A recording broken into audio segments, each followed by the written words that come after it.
À ce jour, nous avons vu que l'application matrice, quand on a fixé une base de l'espace de départ et d'arrivée, donc conserve les combinaisons linéaires et les produits. On sait que quand on parle de composition, on parle assez naturellement d'inversibilité, c'est-à-dire d'existence d'applications réciproques lorsqu'une application est bijective. Donc c'est le dernier point qui nous reste à voir dans ce paragraphe-là, avant de faire un bilan général des liens qui existent entre matrice et application linéaire.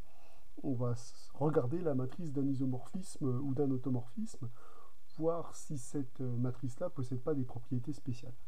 Alors, on pourrait s'attendre assez légitimement à ce que, vu qu'on parle d'une application inversible, la matrice le soit également. Bon, alors déjà, je rappelle que quand on parle d'isomorphisme entre deux espaces vectoriels, il est déjà nécessaire d'avoir la même dimension pour l'espace de départ et pour l'espace d'arrivée. Ça, c'est une propriété du cours. On a vu que deux espaces vectoriels de dimension finie sont isomorphes si et seulement s'ils ont la même dimension. Alors attention à l'erreur à ne pas commettre, c'est de penser que toute application linéaire de E dans F est bijective. Non, non, non.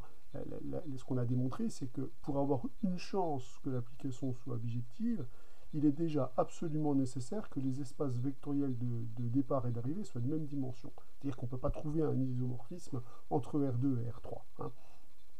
Donc déjà, les conditions pour pouvoir travailler dans ce chapitre, c'est donc de travailler avec des espaces vectoriels de même dimension au départ et à l'arrivée. Je vais noter P cette dimension, puisque sinon on ne pourra pas trouver d'application qui vérifie les propriétés qui sont en prérequis.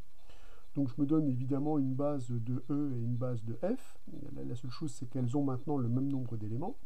Et je continue à considérer mon application que je considère depuis le départ, qui fait des liens entre les applications linéaires et les matrices, à ceci près que maintenant, comme la dimension de E et la dimension de F c'est la même, l'espace d'arrivée ce ne sera plus MNP de K, mais ça sera l'ensemble des matrices carrées à P' et P colonne à coefficient dans K. Alors la question que j'ai déjà posée, c'est quand on a une application inversible, c'est-à-dire s'il existe une bijection réciproque à A, qu'est-ce qu'on peut dire de la matrice qui est associée à cette application linéaire? La question, c'est est-ce qu'elle-même est une application inversible, bien entendu. Ce qui voudrait donc dire que cette application, si on la restreint aux isomorphismes, j'ai noté iso de F, l'ensemble des isomorphismes de E, la question c'est est-ce que cette application ne serait pas à valeur dans un ensemble plus restreint, l'ensemble des matrices inversibles. Et évidemment, après on se posera la question des conséquences calculatoires. Alors, on va commencer par répondre à cette question. Cette question, ça serait déjà de se donner un isomorphisme. Donc, je me donne A, un isomorphisme entre E et F. Donc, une application linéaire, bijective, entre E et F. Alors, déjà, ce qu'on peut dire, c'est que si cette application est linéaire et bijective, donc, elle possède une bijection réciproque. Si A est bijective, on a l'existence d'une bijection réciproque. Donc cette bijection réciproque, j'appelle souvent l'application retour, c'est une application qui est définie sur F et qui est à valeur dans E, et qui vérifie des propriétés. La composée de A-1 et de A est égale à l'identité, alors l'identité de l'espace de départ de A de E, et la composée de l'application A avec l'application A-1 est aussi égale à l'identité, mais cette fois-ci de l'ensemble de départ de A-1, c'est-à-dire de F. Alors, on a des compositions ici d'applications linéaires. On sait maintenant ce que devient la matrice d'une composée d'applications linéaires. Donc là, on va pouvoir regarder ce que donne la matrice de l'application composée A-1 rond A. Donc on sait que ça sera la matrice de l'application identité de. Alors maintenant, ce qu'on a à préciser, et ça c'est important, c'est les bases. Alors là pour ça, on va faire le diagramme habituel pour voir ce qu'il se passe. Donc on part de l'application de A. Donc ici, l'application A est définie sur E à valeur dans F. Puis on enchaîne avec l'application de A-1 qui elle est définie sur F à valeur dans E. Alors on a pourvu E d'une base E ronde, F d'une base F ronde, E de la base E ronde. Donc quand on étudie la composition de ces applications. Donc ici, quand on étudie la composition A-1 rond A, eh bien les bases qu'on va devoir mettre au départ, c'est E et E pour l'ensemble d'arrivée. Donc en fait, on récupère, je vais doubler la base ici exceptionnellement, mais on pourrait dire c'est la matrice dans la base E de cette application-là. Et donc là, on a la matrice dans la base E de l'application identité. Alors on sait bien que la matrice de l'identité, quand on prend la même base au départ et à l'arrivée, c'est la matrice identité. Donc là, on récupère la matrice identité de P. Maintenant, je vais utiliser ce qu'on a démontré sur les matrices d'application linéaire. Quand on compose, la matrice de la composée, c'est le produit des matrices. Donc, si j'applique la propriété sur la composition, on va donc récupérer cette relation-là. Alors, la matrice de A-1, évidemment, A-1, elle est prise dans les bases F et E, et la matrice de A est prise dans la base E et F. Donc, on dispose de cette relation. Vous remarquez que si vous faites le même travail avec cette application-là, vous allez récupérer de la même façon que la matrice de A multipliée par la matrice de l'application A-1 est toujours égale à l'identité de P. Il faut juste faire attention, la matrice de A est prise dans les bases E et F, la matrice de A-1 est prise dans les bases F et E. Il suffit de refaire exactement le même diagramme. Donc qu'est-ce qu'on constate ici? Si je note grand A, la matrice qui est là, la matrice de petit a dans les bases E et F, si je note B, la matrice qui est ici, on obtient donc deux relations qui relient A et B. On obtient que le produit AB est égal à la matrice identité IP, que ce soit dans un sens ou dans l'autre. Bon, on savait de toute façon que cette égalité-là était suffisante pour affirmer que la matrice A était une matrice inversible et que son inverse était égal à B. Donc là, on a la confirmation que sous les hypothèses sur lesquelles on s'est placé, c'est-à-dire si mon application de départ est linéaire et bijective, alors la matrice dans la base E et dans la base F de l'application petit a est inversible. On vient de démontrer que l'image d'une application bijective, inversible pour rond si vous préférez, est une matrice inversible de l'espace des matrices carrées MNP de K. Donc là, on a bien montré que l'inversibilité pour les applications linéaires se transforme à de l'inversibilité pour les matrices. De plus, on vient de démontrer une conséquence calculatoire sympathique, puisqu'on a non seulement montré que la matrice était inversible, mais on sait exactement qui va être l'inverse. Donc si je regarde la conséquence calculatoire de la relation qui est là, on vient de démontrer que l'inverse de cette matrice, donc l'inverse de la matrice A, c'est la matrice B. Et la matrice B, c'est la matrice de l'application A-1 dans les bases F et E. Donc là, on vient de démontrer deux choses fort intéressantes. On vient de démontrer que si on restreint cette application aux isomorphismes de E dans F, on s'envoie dans l'ensemble des matrices inversibles et on dispose d'une relation sympathique sur cette application. L'inverse de la matrice de A dans les bases E et F, c'est la matrice de la bijection réciproque.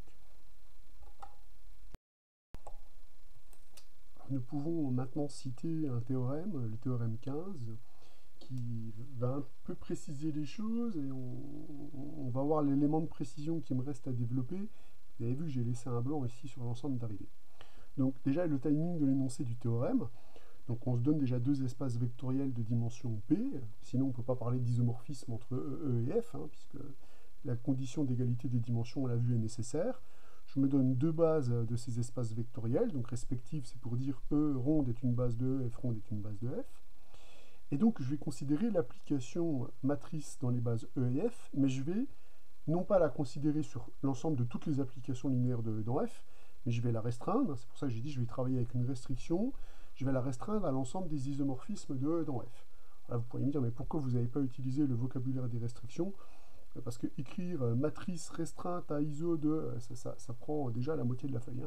Mais il s'agit bien d'une restriction, c'est la restriction de matrice de E dans F à l'ensemble des isomorphismes de E sur F. Alors nous, ce qu'on a démontré ici, à la question d'avant, la problématique d'avant, c'est que si je prends un isomorphisme entre E et F, la matrice que je récupère ici est une matrice qui est inversible de Mn de K. Donc ça veut dire que l'application restreinte que je définis ici, elle est à valeur dans quelque chose d'un peu plus précis que Mn de K, elle est à valeur dans l'ensemble des matrices inversibles, donc à coefficient dans K, de taille P. Donc ça, on peut l'affirmer avec les arguments qu'on a donnés précédemment. On a démontré que cette application, elle était bien à valeur dans cet ensemble. Mais je dis un peu plus dans ce théorème, et ça c'est ce qui me reste à démontrer, je dis que cette application est bijective. C'est-à-dire, alors, non seulement elle s'envoie dans l'ensemble des matrices inversibles, mais réciproquement, si je me donne n'importe quelle matrice inversible, je vais pouvoir trouver un isomorphisme qui lui est associé dans ses bases. Donc là, on a quelque chose de supplémentaire à démontrer. Ce qu'on a à démontrer dans la partie qui reste, hein, je l'ai mis en bleu, c'est que si je me donne une matrice A inversible de taille P, donc une matrice carrée inversible, alors je suis capable de montrer qu'elle représente un isomorphisme dans les bases E ronde et F ronde. Voilà ce que je dois encore démontrer. Alors pour ça, je vais évidemment me servir de l'application matrice dans la base E et F, mais que je définis plus largement sur l'ensemble de toutes les applications linéaires. Donc on a vu que cette application, elle était à valeur dans l'ensemble des matrices. Alors ici carré, encore une fois je précise, carré parce que je prends la même dimension au départ et à l'arrivée pour les espaces vectoriels E et F.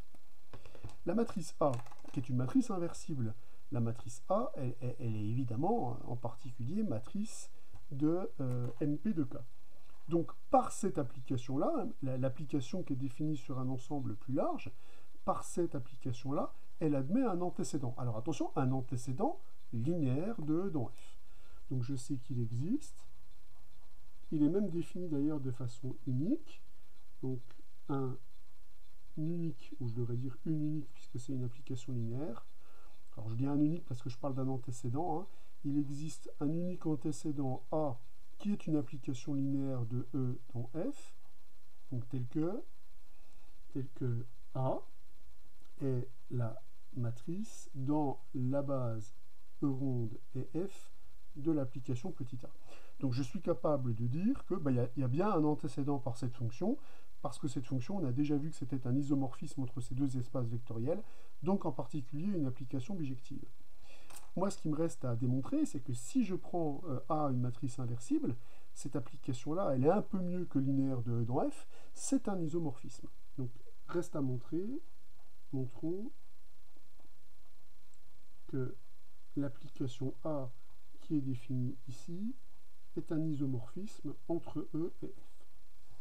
Alors pour faire ça, j'ai plusieurs possibilités, mais ici ce qui me semble le plus intéressant compte tenu de ce qu'on a raconté là, c'est de trouver une application qui, composée à droite et à gauche, va renvoyer l'identité de E ou l'identité de F selon le type de composition. Donc ça, c'est ce que je me propose de faire. Alors, je me propose de faire ça pourquoi? Parce qu'ici, j'ai une hypothèse d'inversibilité sur la matrice A. L'hypothèse d'inversibilité s'accompagne donc de l'existence, donc ça c'est du solide, là maintenant je suis en train de conclure quasiment. Il existe une matrice qui est elle-même inversible d'ailleurs, donc une matrice de G à L P de K, telle que la matrice AB est égale à la matrice BA est égale à la matrice IP.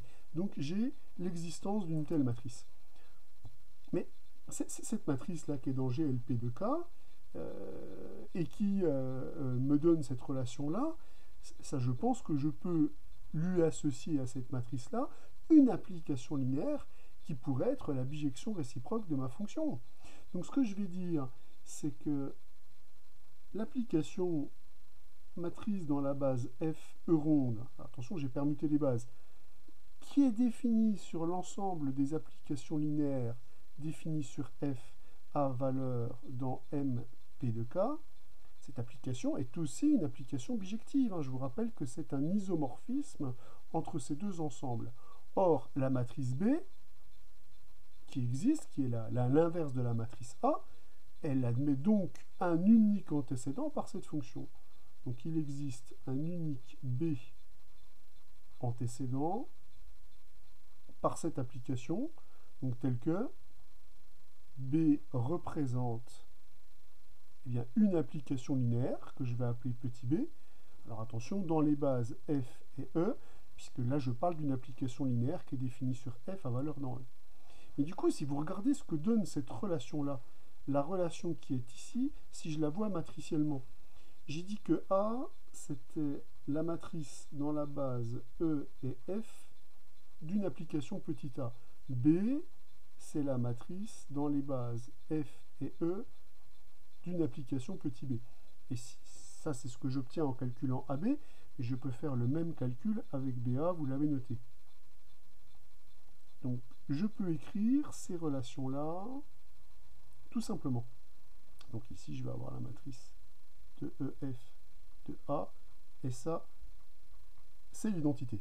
Mais ça, j'ai vu, grâce au théorème de composition qui me permet de faire le lien entre le produit matriciel et la composition, j'ai vu que cette matrice-là, c'est en fait la matrice, alors attention, ne nous trompons pas, donc de A rond B, donc elle est définie dans une base au départ pour B, c'est-à-dire dans la base F, et dans la base d'arrivée F, donc j'aurais très bien pu dire la matrice de A rond B dans la base F, ça va être égal à la matrice de cette fois-ci B rond A dans une base de l'espace vectoriel de départ pour AE et dans une base de l'espace vectoriel d'arrivée de BE. Donc j'aurais pu indiquer un seul E et voir ça comme un endomorphisme. Et ça, c'est égal à la matrice de l'identité. C'est égal à la matrice de l'identité. Mais du coup, si je vois séparément ces deux égalités avec l'identité, je récupère au passage que la matrice de F de A rond B est égale à la matrice de l'identité de E de F dans la base F. Or, je sais que cette égalité induit directement, puisque cette application matrice dans la base F est bijective, cette égalité, elle donne que A rond B est égal à l'identité de F. De la même façon, si je veux travailler avec l'autre matrice, qui est la matrice de B rond A dans la base E, ça me donne la matrice dans la base E de l'application identité de E cette fois-ci. Et donc, que l'application B rond A est égale à l'identité de E. On vient de trouver une application linéaire, B, de F dans E, qui composée à droite et à gauche renvoie l'identité. On vient donc de démontrer que l'application A est une application bijective, est un isomorphisme. Donc, la conséquence de cela, c'est que A est un isomorphisme entre les espaces vectoriels E et F, et que la bijection réciproque de A, c'est l'application B. Alors, vous allez même me faire la réflexion, j'en suis sûr, en disant, mais là, vous avez fait un double travail qui était inutile, puisque quand on est en dimension finie, on a vu que si j'ai la même dimension au départ et à l'arrivée, ce qui est bien le cas pour E et F, eh bien, cette condition-là, elle est nécessaire à dire que l'application A est un isomorphisme et que B est l'isomorphisme réciproque. Et je vais vous répondre oui, effectivement. On peut se contenter de faire le travail juste sur une composition parce qu'on a vu qu'en dimension finie, c'était suffisant. Bon, néanmoins, j'ai fait le travail pour les deux pour vous montrer qu'attention, quand on permute les matrices, il se passe quelque chose sur les bases de départ et d'arrivée quand on travaille avec des espaces vectoriels différents au départ et à l'arrivée. Mais la conclusion, c'est quand même bien que cette application, qui était l'unique antécédent de A par cette fonction matrice dans la base E et F, est un isomorphisme. On vient donc bien de démontrer que toute matrice inversible admet bien un unique antécédent par cette application, et cet antécédent est un isomorphisme. On vient donc bien de démontrer que cette application est une bijection entre l'ensemble des isomorphismes de E dans F et l'ensemble des matrices inversibles à P' et P' à coefficient dans K. Le corollaire 16 que l'on vient d'écrire est maintenant une simple formalité au vu de ce qu'on a démontré avec le théorème 15, puisqu'il s'agit simplement de prendre pour F l'espace vectoriel E. on récupère non plus un isomorphisme de E sur F, mais comme c'est le même espace vectoriel au départ et à l'arrivée, on récupère des automorphismes. Je n'ai donc besoin que d'une base pour représenter l'espace E. Et donc je dis que l'application qui a un automorphisme de E associe sa matrice dans une base de E, donc matrice d'un endomorphisme, et ici automorphisme puisque bijectif, eh bien cette application envoie les automorphismes sur les matrices inversibles, ça on l'a déjà démontré, et cette application est bijective, ça on l'a démontré également. Donc dans le cas particulier des automorphismes, on fait un lien bijectif entre les applications linéaires bijectives et l'ensemble des matrices inversibles. À chaque matrice inversible, on peut associer à un automorphisme une base de E étant fixée, et à un automorphisme, on peut associer une matrice inversible, une base de E étant fixée. Donc on voit que la passerelle entre les applications linéaires et les matrices est complète, conserve combinaison linéaire, composition, passage à l'inverse. Donc elle conserve tout avec les propriétés fonctionnelles qui vont bien. La matrice de l'inverse, c'est l'inverse de la matrice. La matrice d'une combinaison linéaire, c'est la combinaison linéaire des matrices. La matrice d'une composée, c'est le produit des matrices. Donc on a une correspondance totale entre les opérations sur les applications linéaires et les opérations sur les matrices, sous réserve évidemment qu'on puisse bien composer, qu'on puisse faire ces opérations sur les applications linéaires. Le dernier paragraphe, 1.6, est nommé propriété géométrique vs calcul sur les coordonnées, et je le nomme un petit peu différemment, histoire que vous voyez vraiment dans un spectre le plus large possible ce que j'attends par calcul sur les coordonnées. J'ai dit propriété géométrique contre calcul matriciel. Puisque le calcul matriciel est un calcul sur les coordonnées. Je vous rappelle que nous, les matrices, dans ce chapitre-là, on s'en sert pour stocker les coordonnées des images des vecteurs de base dans une base de l'espace d'arrivée. Donc on a bien affaire à un calcul sur des coordonnées qu'on englobe dans du calcul matriciel, mais il s'agit d'un calcul sur les coordonnées. Alors, le cours a servi à faire quoi et comment on va l'utiliser? Maintenant, il s'agit de prendre de la hauteur. On a vu un outil. Cet outil-là, on l'a décrit, mais il faut le voir concrètement. Qu'est-ce qu'il apporte dans les cas particuliers? Eh bien, moi, mon objectif, c'est de montrer que quand on a un problème géométrique, pour mener des calculs ou pour répondre à des questions, pour répondre à des problèmes donnés, on pourra évidemment passer dans le cadre du calcul matriciel. Et ça, on sait le faire. Il suffit d'appliquer une application, l'application matrice dans les bases E et F, ou matrice dans la base E, si on travaille avec des endomorphismes. Donc c'est très facile de passer de propriétés géométriques à des propriétés matricielles, puisqu'il s'agit de travailler simplement avec la matrice de A dans des bases données. Et on peut évidemment remonter le calcul. On peut remonter le calcul à travers la bijection réciproque de cette fonction, puisque cette application, elle a le bon goût d'être bijective. Donc ça a un intérêt évidemment crucial dans les exercices. Donc je ne vais pas faire de trop longs discours pour l'instant. On va tout de suite travailler sur un exemple pour voir quel est l'apport des matrices dans un contexte géométrique. Pour marquer les liens qui sont très importants entre les propriétés géométriques et le calcul matriciel, je voudrais qu'on fasse un retour sur l'exercice numéro 37 du TD23 qu'on a corrigé hier. Donc je reprécise le contexte de l'exercice. On était dans un espace de dimension 3. On vous donnait un endomorphisme nilpotent de E, alors 3 nilpotents, puisque F2 est différent de 0 et F3 est égal à 0. On vous demandait de montrer que le commutant de F était un sous-espace vectoriel de L de E, ce que je ne vais pas faire ici. Et on vous demandait de montrer qu'il existe une base de E dans laquelle, une base de la forme A, F de A, F de A, donc une base de E. Et suite à ça, je vous demandais quelle est la dimension et déterminer une base de C de F. Alors la question 3 était évidemment la question difficile, qui a nécessité une mise en place délicate et avec un ou deux passages délicats. Alors, je voudrais vous montrer que ces un ou deux passages délicats vont complètement disparaître quand on va travailler avec du calcul matriciel.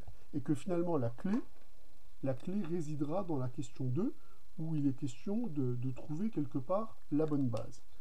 Puisque quand je dis qu'il y a un lien entre le calcul géométrique et le calcul matriciel, vous avez noté que ce lien-là dépend d'un choix d'une base pour l'espace de départ et l'espace d'arrivée. La seule difficulté sera de trouver une base dans laquelle les calculs vont bien se passer. Alors, ça va être quoi une base dans laquelle les calculs vont bien se passer? Ben, c'est une base qui prend en compte la géométrie de votre application linéaire.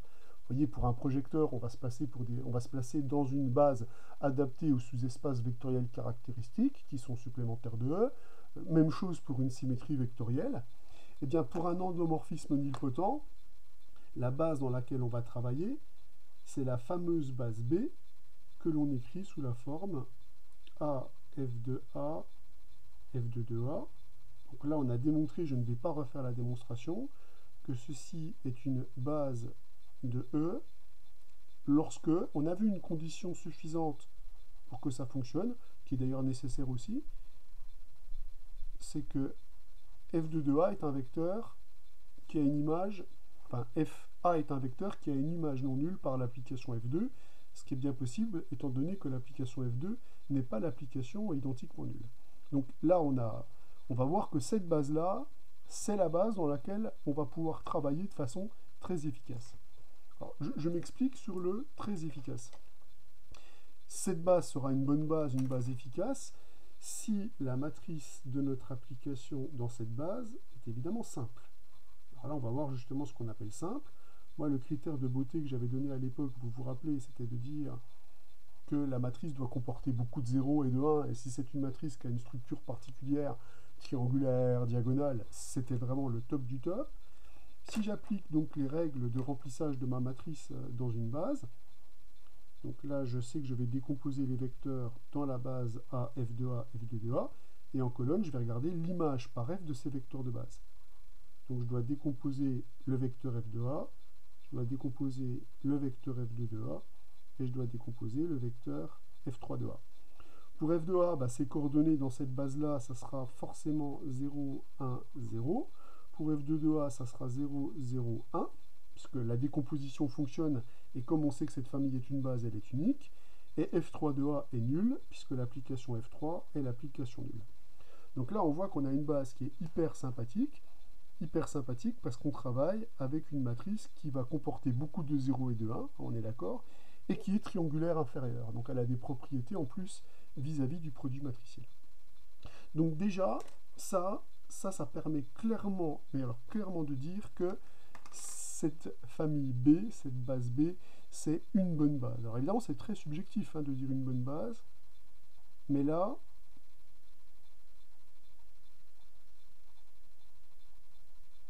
c'est pas de la subjectivité, c'est un fait. Alors, maintenant, comment le travail sur les matrices va court-circuiter le difficile travail sur les applications linéaires?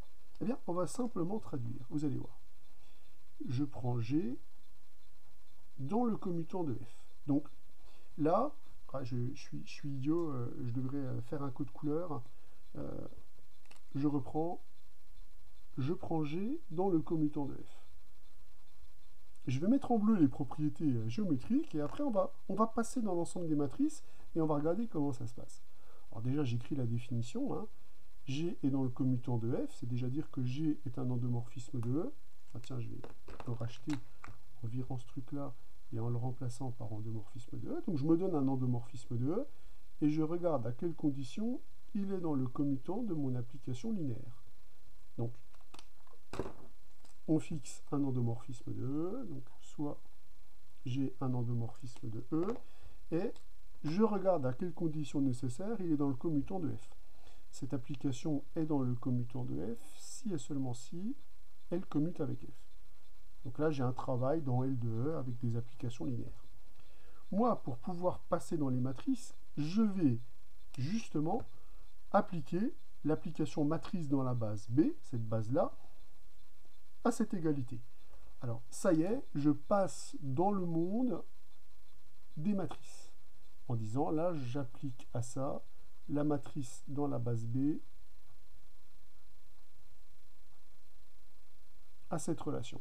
Alors, je précise bien que c'est un passage qui permet de conserver l'équivalence, puisqu'on a vu que l'application matrice dans la base B est une application qui est bijective. C'est un isomorphisme entre L de E est l'ensemble des matrices, ici 3, 3, puisque je travaille dans les matrices 3, 3. Donc, je sais que je vais maintenir l'équivalence. Là, je viens de me propulser dans un travail matriciel. Alors, j'applique les propriétés, les règles sur les matrices. Donc là, je suis dans le monde des matrices. La matrice de la composée, ben, c'est le produit des matrices. Donc là, je vais récupérer matrice dans la base B de F, matrice dans la base B de G, est égal à la matrice dans la base B de G fois la matrice dans la base B de F. Alors je vais donner un nom à ce petit monde-là. La matrice qui est là, je vais l'appeler A, et la matrice dans la base B de G, je vais l'appeler M. Donc en fait, si on est dans le monde des matrices, cette relation-là vous dit que AM est égal à MA.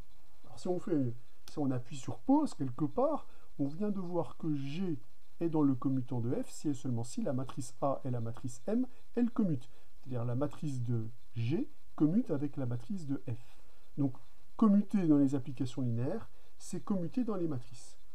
Seulement ce problème-là, pour moi, il n'est absolument pas du même niveau, puisque chercher le commutant de cette matrice, c'est se donner une matrice M qui a ses coefficients quelconques, et déterminer les contraintes qui pèsent sur les coefficients. C'est un simple calcul sur les coefficients de la matrice qui va être amené à la résolution d'un bête système. C'est-à-dire qu'on n'a jamais réellement à réfléchir sur la manière dont on va mener le traitement de cette égalité, contrairement à celle-ci, où il faut travailler de façon assez subtile sur une base.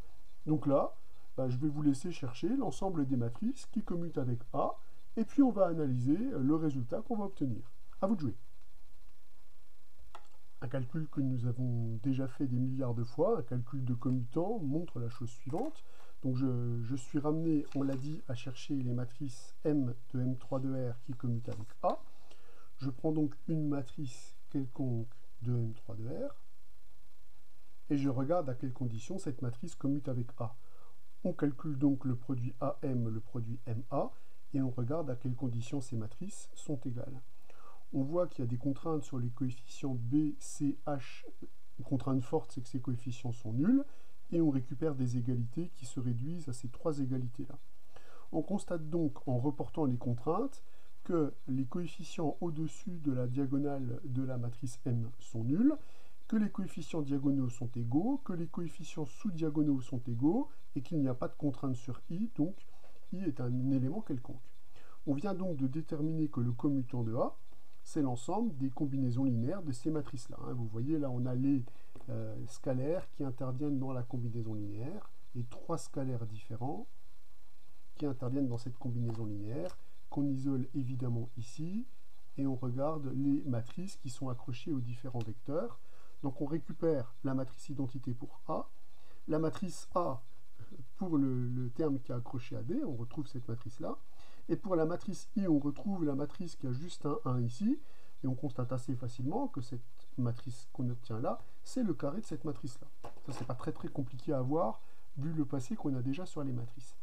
Ce qui permet donc de dire que le commutant de A, c'est l'espace vectoriel engendré par les combinaisons linéaires de la matrice identité, de la matrice A, de la matrice A carré. On voit donc que la famille identité A carré est une famille qui est génératrice du commutant de A, puisque cette écriture-là permet de dire que le commutant de A, c'est l'espace vectoriel engendré par I3 A et par la matrice A carré. On voit au passage que la matrice I3A carré, c'est une famille libre. Je n'ai pas de calcul supplémentaire à faire, puisque si je prends une combinaison linéaire nulle de ces trois matrices, je récupère que cette matrice est nulle, ce qui conduit par égalité matricielle à dire que A égale D égale I égale 0. Donc on obtient en particulier que la famille I3A carré est une famille libre, comme je l'ai dit. Là on revient à la définition, on prend une combinaison linéaire qui est égale à 0. Cette combinaison linéaire, on sait qu'elle conduit à cette matrice. Si cette matrice est nulle, ses coefficients sont nuls. Donc on récupère que la dimension du commutant de A, c'est 3, et que cette famille, qui était déjà une famille génératrice du commutant comme elle est libre, c'est aussi une base du commutant de A.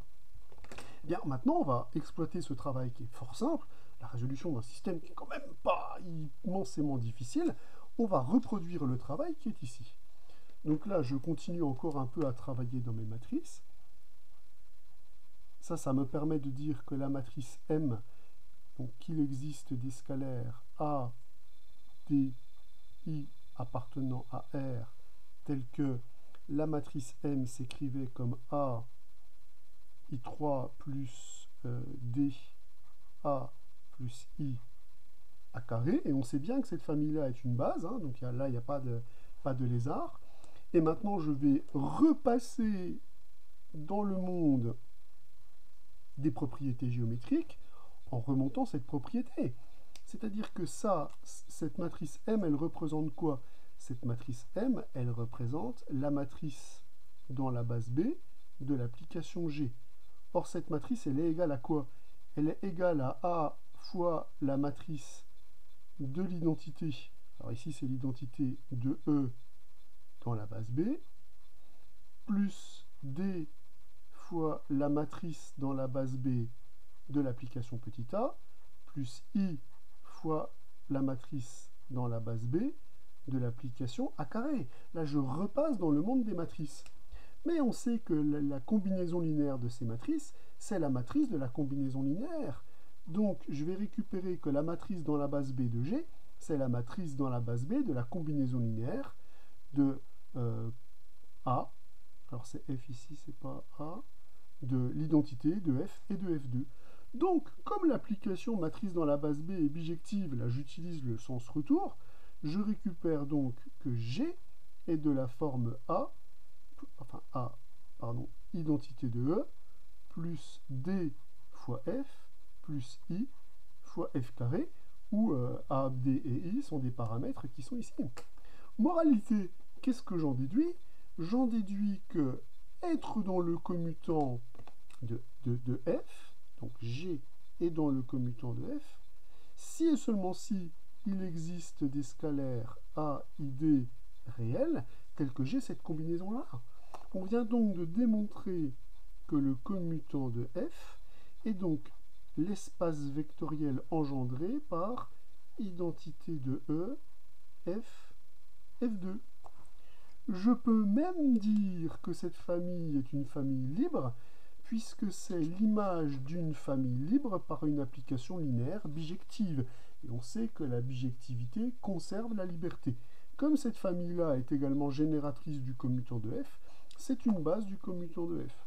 Donc on voit que le transport est total. C'est une base du commutant de F. Et donc, on récupère que la dimension du commutant de F, elle est égale à 3. Donc là, on voit bien vraiment, sur cet exemple-là, comment on gère l'histoire. On a une propriété géométrique, on passe dans les matrices, on répond à la question dans les matrices, puis on revient à la propriété géométrique, et ça se fait à travers un isomorphisme. Donc on a conservation de beaucoup de choses, déjà conservation des égalités, ce qui est très important, ce qui permet de maintenir ces deux équivalences-là, mais aussi conservation des familles libres, des familles génératrices, des bases. Puisque je vous rappelle qu'on a un théorème qui dit que l'image d'une famille libre par une application injective est une famille libre, l'image d'une famille génératrice par une fonction surjective est une famille génératrice de l'espace d'arrivée. Donc là, comme on a un isomorphisme, une application bijective, elle conserve la génération et elle conserve la liberté. Elle conserve tout. Donc, on voit sur cet exemple-là le bénéfice qu'il peut y avoir à justement travailler avec des matrices, puisque les calculs dans les matrices sont quand même fort simples. Voilà, donc c'est ce qu'on va devoir cultiver, c'est ces passages entre propriétés géométriques et propriétés sur les coordonnées. Là, on a un travail sur les coordonnées, on a un travail numérique sur les matrices. L'exercice numéro 8 est donc une nouvelle application du lien que l'on va faire entre les propriétés géométriques et les propriétés numériques, les propriétés matricielles. Donc cette fois-ci, je me donne un projecteur de rang 2, et on me demande de calculer la dimension de cet ensemble, qui est l'ensemble des endomorphismes de R3 qui vérifie P rond U est égal à 0. Alors, je vais déjà démontrer rapidement que oméga est un espace vectoriel. en revenant à les propriétés de base. Ça me permettra déjà de revisiter un petit peu ce qu'on a dit. Donc oméga est un sous-espace vectoriel de L3 de R. Hein. Pour montrer qu'un ensemble est un espace vectoriel, on essaye de démontrer qu'il est sous-espace vectoriel d'un espace vectoriel de référence. Je peux ici évidemment procéder comme ça, puisque U est par définition inclus dans L de R3, puisque les éléments de oméga sont des éléments de L de R3. Il est clair que l'endomorphisme nul est un élément de oméga, puisque si vous composez l'endomorphisme nul avec n'importe quelle application linéaire, vous récupérez l'endomorphisme nul. Donc ici, il s'agit bien entendu de 0 de L de E, où E est égal à R3. Et enfin, oui, vous pouvez remplacer E par R3 bien sûr. Et enfin, la stabilité par combinaison linéaire. Si on se donne deux scalaires alpha et bêta, donc dans R, puisqu'on travaille dans R3 qui est un R espace vectoriel, et si vous vous donnez U et V, deux éléments de oméga, eh bien, si vous calculez alpha U plus bêta V composé avec P, vous allez récupérer par propriété de rond, on peut distribuer alpha U rond P plus bêta V rond P. Et comme U est un élément de oméga, là je vais récupérer alpha fois l'application nulle. Comme V est un élément de oméga, là je vais récupérer V fois l'application nulle.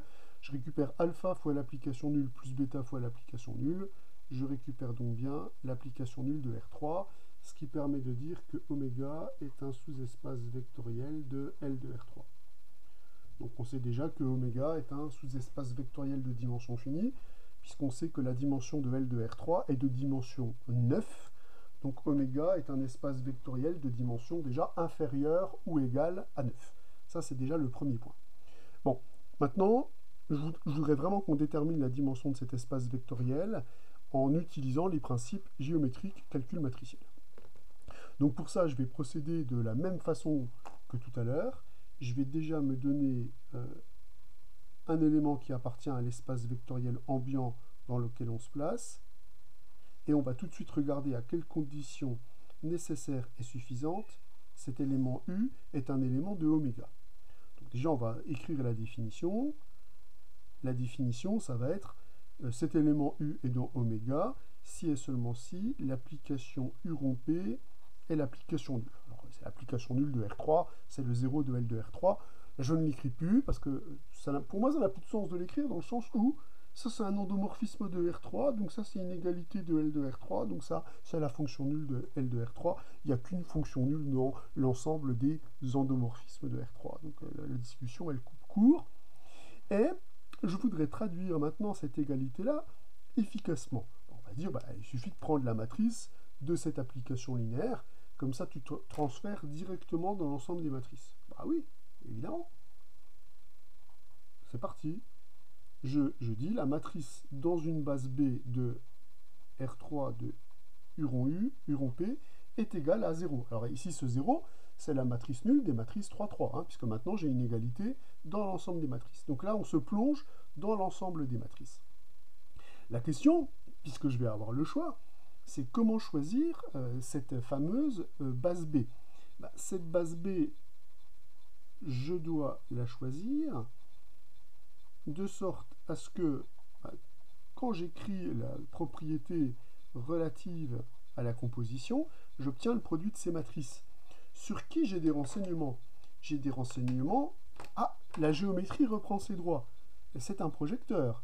Donc j'ai des renseignements géométriques sur ce projecteur. Ces renseignements géométriques qui vont me servir à faire quoi? À choisir la base B. Bien entendu, pour pouvoir passer de cette égalité à cette égalité-là, il a fallu choisir une base. Alors, quand on a des renseignements géométriques, évidemment, on peut se demander si le choix de la base, il peut être réfléchi. Donc, réfléchissons au choix de la base. Le choix de la base va avoir un seul but, c'est que la matrice de P dans cette base soit une matrice jolie. Quand on a un projecteur, on sait où se situe la beauté. La beauté d'un projecteur, c'est que je sais décomposer mon projecteur dans les sous-espaces vectoriels supplémentaires. Ici, je sais que le noyau et l'image d'un projecteur sont supplémentaire de E1. Je sais que lui, c'est un espace de dimension 2, et je sais que par la formule du rang, lui sera un espace de dimension 1, puisque je vous rappelle que E, c'est R3, qui est un espace de dimension 3.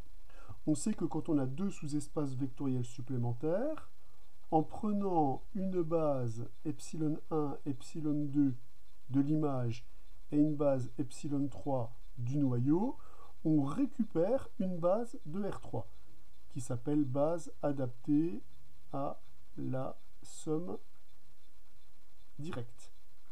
Donc là, attention, cette base, elle est définie en deux blocs, la base de l'image, que je prends ici, enfin une base de l'image, et une base du noyau. Alors, je sais que normalement, cette base, elle est adaptée à mon projecteur, donc si je fais le choix de cette base, la matrice dans la base B de mon projecteur doit être plus que sympathique. Elle doit être jolie. Alors, une jolie base, une jolie base, une jolie base. Je décompose donc mon application dans la famille epsilon 1, epsilon 2, epsilon 3. Je calcule l'image par mon projecteur de ces vecteurs-là. Et maintenant, je regarde ce qui se passe. Le vecteur epsilon 1 est un vecteur de l'image. Les vecteurs de l'image sont invariants par P. Donc j'ai P de epsilon 1 qui est égal à epsilon 1. Donc la décomposition fournit ça. P de epsilon 2 est égal à epsilon 2 pour les mêmes raisons. Donc les coordonnées donnent ça. Et P de epsilon 3 est nul puisque mon vecteur est dans le noyau. Donc mission accomplie. On obtient une matrice avec que des coefficients qui sont égaux à 0 ou égaux à 1. Et en plus, ma matrice est diagonale. Donc finalement, si maintenant je donne des noms à mes matrices, si cette matrice-là, je l'appelle par exemple P, et que la matrice dans la base B de U, je l'appelle grand U, donc cette équivalence-là revient à regarder quelle est la contrainte sur les coefficients de U pour que la matrice UP soit la matrice nulle. Donc il ne nous reste plus qu'à calculer UP et à voir ce qui se passe sur les coefficients de la matrice P. Si la matrice U, on l'écrit comme matrice inconnue de M3 de R, le calcul du produit UP est très simple puisque les coefficients de P sont très simples. Et nous, on doit répondre à la question à quelles conditions nécessaires et suffisantes la matrice UP est la matrice nulle. La matrice UP est la matrice nulle si et seulement si les coefficients de cette matrice sont nuls. Moralité, quelles sont les matrices U qui vérifient cette propriété-là? Eh bien, une matrice U qui vérifie cette propriété-là, donc là maintenant on peut conclure le cadre géométrique. Donc j'écris que U appartient à oméga à quelles conditions nécessaires et suffisantes, donc conditions matricielles. Bien, si et seulement si, les paramètres qui restent, c'est quoi?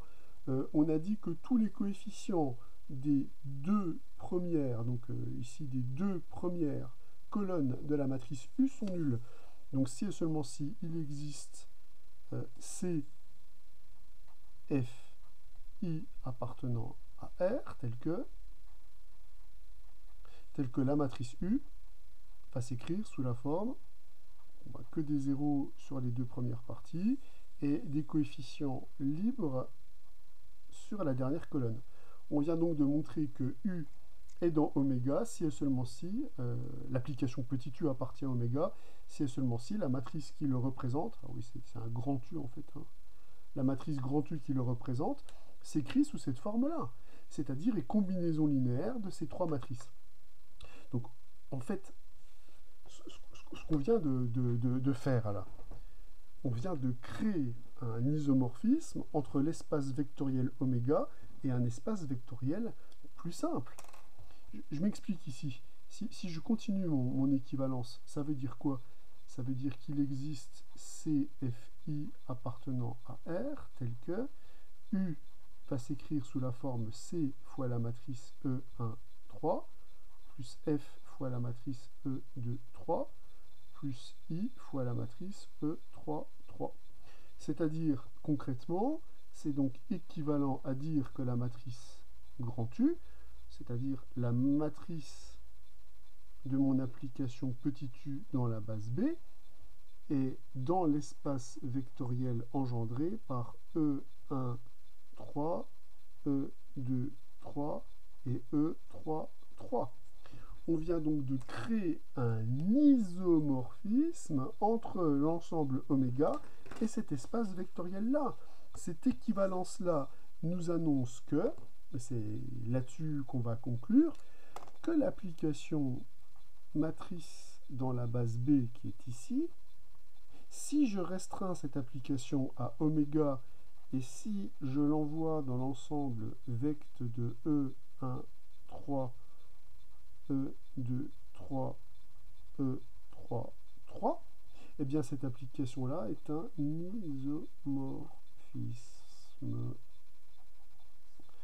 isomorphisme entre l'espace oméga et l'espace lambda que je définis ici.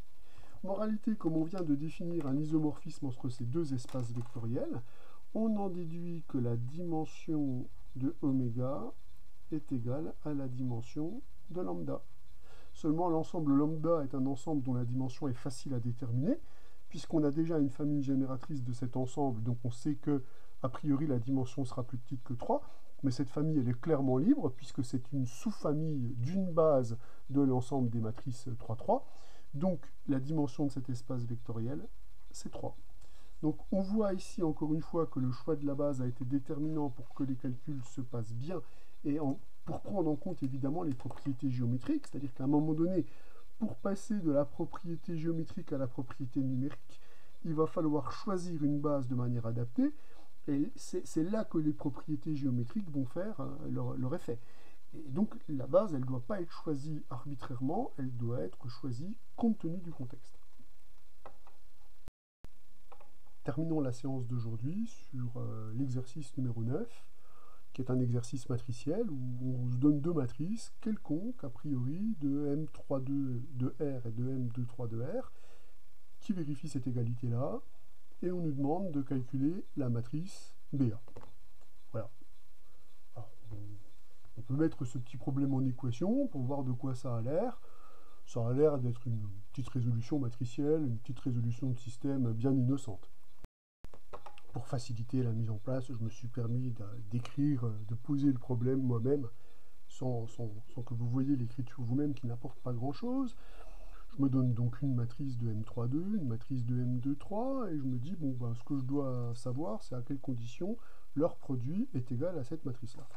J'effectue le produit matriciel, et je regarde la condition d'égalité entre AB et cette matrice 3,3. Et on tombe sur un système très simple, hein, finalement, de 9 équations à... Alors, le nombre d'inconnus, c'est 12. Alors, je dis simple, bien sûr, c'est totalement légitime, hein, puisque en plus ce système n'est même pas linéaire, hein, donc voilà. Bref. Bon, alors, je pense que cette petite mise en bouche permet de voir que un problème matriciel n'est pas forcément un problème simple. Ça c'est ce qu'on peut constater, puisque résoudre ce problème matriciel est une gageure. On va devoir résoudre un système non linéaire de 9 équations à 12 inconnus. On est même en sous-nombre d'équations. Malgré que la matrice soit simple, hein, c'est un véritable cauchemar, parce que le produit matriciel conduit à des coefficients qui sont difficiles. Donc, la situation, c'est pas le calcul matriciel, c'est merveilleux et tout va se résoudre par calcul matriciel. Non, ça ne se passera pas aussi simplement. Les propriétés géométriques vont souvent se simplifier dans le calcul matriciel si on choisit une bonne base, mais parfois les problèmes matriciels peuvent être vus beaucoup plus simplement sous l'angle géométrique. C'est justement l'objet de cet exercice, c'est de voir que parfois certains problèmes matriciels, on aura intérêt à les voir géométriquement pour éviter cette horreur absolue. Alors pour pouvoir résoudre cet exercice, on va donc plutôt voir ça géométriquement, c'est-à-dire on va associer aux matrices A et B des applications linéaires. Alors évidemment, quand on passe dans le contexte géométrique, on va choisir les espaces vectoriels les plus simples possibles et les bases les plus simples possibles. Donc, je vais donc prendre A, l'application linéaire canoniquement associée à la matrice grand A, et B, l'application linéaire canoniquement associée à la matrice grand B. On définit comme ça, enfin on définit comme ça les ensembles de départ et les bases sur lesquelles on va travailler de façon complètement automatique. Alors, l'erreur majoritairement commise par les étudiants dans cette situation, y compris dans des concours prestigieux, c'est de se tromper sur la nature des espaces de départ et d'arrivée. Je vous rappelle qu'une matrice qui a 3 lignes et 2 colonnes, l'espace vectoriel de départ de l'application linéaire canoniquement associée, ça sera R2, puisque le nombre de colonnes, c'est la dimension de l'espace de départ, et R3 pour l'espace d'arrivée, donc ça c'est l'application petit a, et pour l'application petit b, l'espace vectoriel de départ, c'est R3 puisqu'elle a 3 colonnes, et l'espace d'arrivée, ça sera R2. Donc là, je considère les applications linéaires canoniquement associées, c'est-à-dire que A devient la matrice de l'application petit a, quand je mets comme base de départ la base B2 et la base B3, qui sont respectivement la base canonique de R2 et la base canonique de R3. De la même façon, à B, j'associe son application linéaire canoniquement associée, c'est-à-dire que je considère que B est la matrice de l'application petit b définie sur R3 à valeur dans R2, avec comme base B3 et B2. Alors je vais donner des noms à mes vecteurs. La base canonique de R3, je vais l'appeler epsilon1, epsilon2, epsilon3. Et la base canonique de R2, je vais l'appeler E1, E2. Alors, là, maintenant, on va passer du monde des matrices au monde des applications linéaires. Je crois que je n'ai pas respecté le bon code couleur. Là, normalement, on est dans le monde des matrices, hein. On est dans le monde rouge, et on va passer dans le monde bleu. Alors, passons dans le mode bleu, voir ce que ça nous apporte.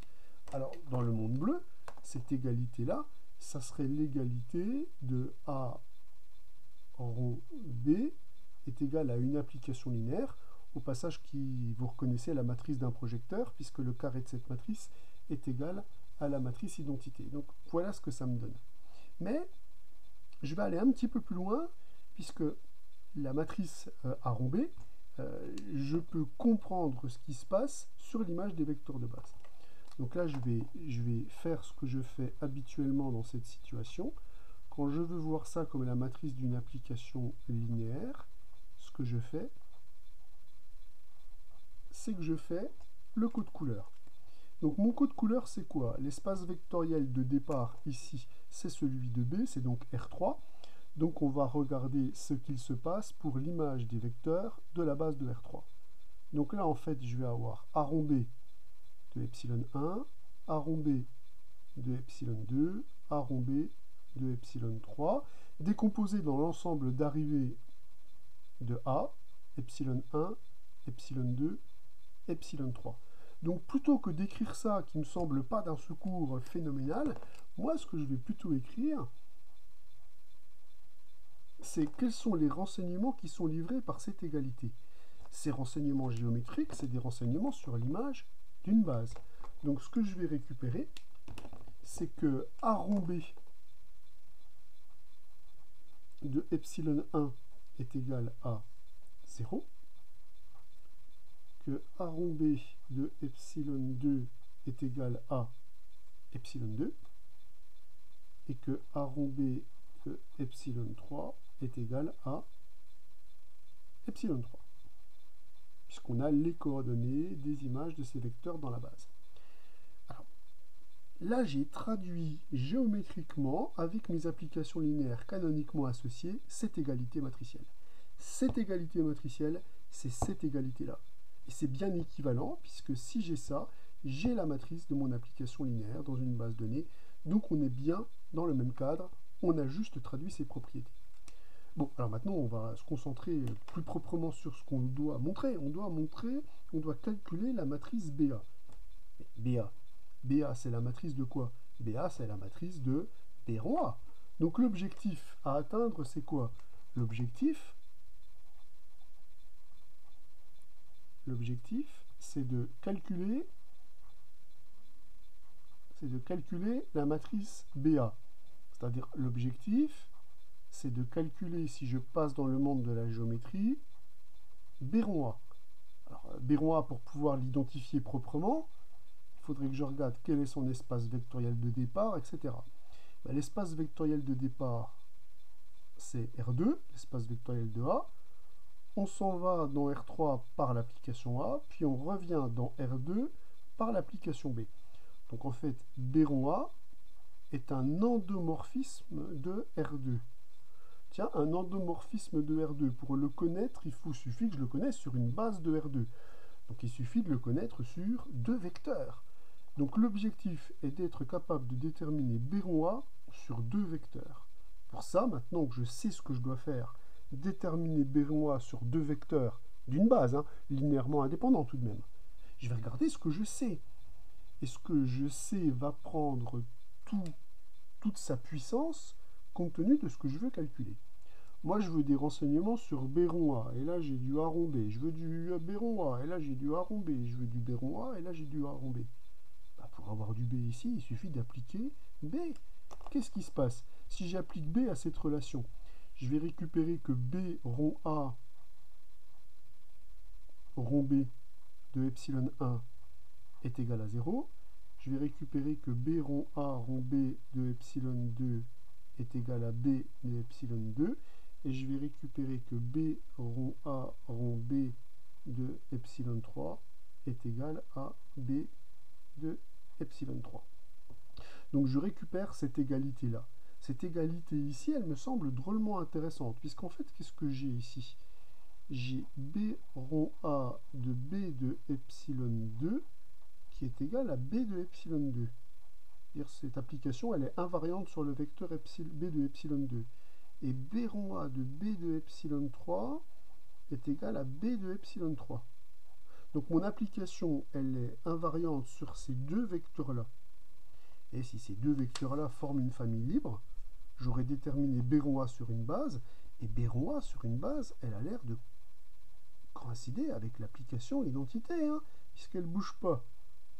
Si par bonheur absolu, la famille qui est là est une famille libre, j'aurai donc une base de R2, puisque ces deux vecteurs-là vivent dans R2. J'aurai deux vecteurs d'une famille libre dans un espace vectoriel de dimension 2, donc j'aurai une base de R2, et j'aurai montré que l'application B rond A, elle coïncide avec l'identité de R2 sur une base. Ici, je n'ai pas indiqué, mais c'est l'identité de R2. Donc la clé, ça a l'air d'être, est-ce que par bonheur absolu, cette famille-là ne serait pas une famille libre? Vérifions-le. Je me donne deux scalaires alpha et bêta dans R, tel que j'ai une combinaison linéaire nulle des vecteurs B de epsilon 2 et B de epsilon 3. Donc combinaison linéaire, ça c'est une égalité qui a lieu dans l'espace vectoriel d'arrivée de B, c'est-à-dire R2. Donc là on a une égalité dans R2. Qu'est-ce que je pourrais bien faire avec ça, vu ce que je connais, quoi? Je connais ça, on va appliquer A, puisqu'on connaît ça, donc on applique A. Donc on applique A, encore une fois que du bon sens, une fois qu'on a bien identifié ce qu'on sait et où on veut aller, donc on applique A.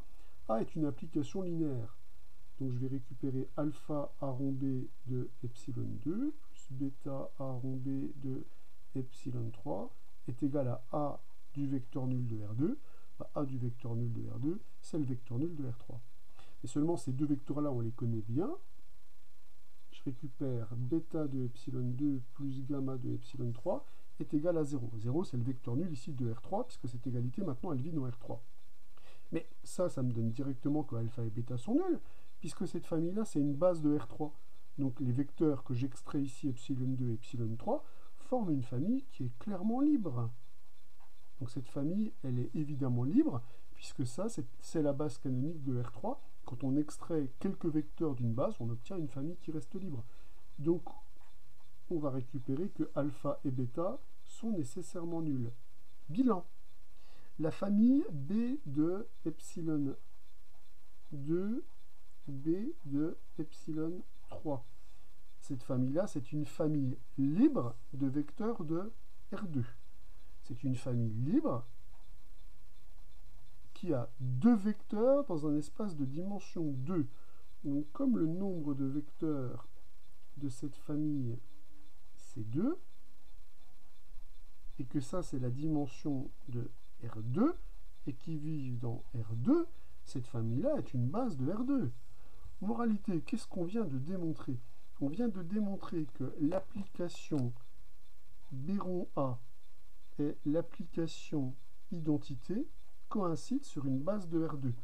On récupère donc que Béron A est l'application identité de R2. Donc on n'a pas réussi à faire un travail propre sur les matrices pour des raisons évidentes de difficulté du système à résoudre.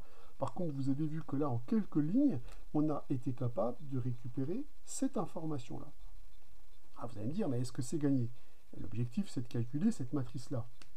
Et oui, donc il suffit de replonger, de plonger dans les matrices pour obtenir le résultat. Plonger dans les matrices, ça serait calculer la matrice de l'application B rond A dans la base B2, puisque ici, ce qui nous intéresse, c'est de calculer le produit BA, et donc il faut travailler dans les bases associées. Or ça, c'est la matrice de l'application identité de R2 dans la base B2. La matrice de l'identité de R2 comme endomorphisme, c'est la matrice I2. Or, la matrice de la composée, c'est le produit des matrices, donc on va récupérer que BA est égal à I2. Ce qu'il fallait démontrer. Donc là, on a vu que le problème est totalement opposé. On a un problème sur les matrices. On s'aperçoit que le problème posé dans les matrices conduit à la résolution d'un système qui n'est pas réalisable sérieusement. Donc on essaie de voir ce que peuvent donner les applications linéaires dans ce contexte. Et on voit que dans ce contexte-là, les applications linéaires conduisent à un résultat qui est fort naturel et fort simple. Et on a vu que dans ce cas-là, qu'est-ce qu'il faut faire?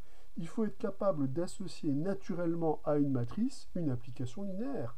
Là vont rentrer dans la danse les applications linéaires canoniquement associées aux matrices. Et si on a des espaces vectoriels naturels dans lesquels on travaille, eh bien on associe aux matrices, aux matrices des applications linéaires à travers l'application bijective matrice dans les bases E ronde et F ronde. On a toujours le moyen de travailler dans des espaces vectoriels spéciaux et de choisir les espaces vectoriels dans lesquels on va travailler. Ici, on a intérêt à travailler dans les espaces vectoriels les plus simples de dimension 2 et 3 sur R, ici R2 et R3. Donc voilà un très joli exercice qui montre qu'évidemment, le problème va dans les deux sens.